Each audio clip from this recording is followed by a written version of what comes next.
how to see your model usage in Google Anti-Gravity Agent.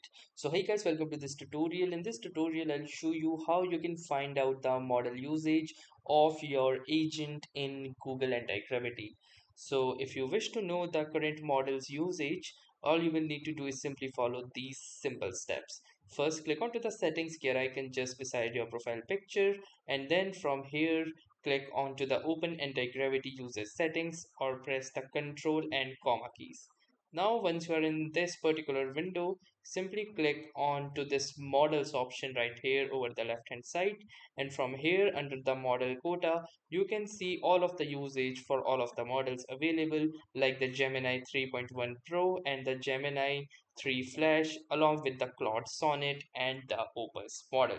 It also tells you when the limit will refresh, as you can see right here in the hours and minutes as well. You can also view your available model quota and AI credits. Model quota refreshes periodically based on your plan. Enable AI credit over usage to continue using models when your quota is exhausted.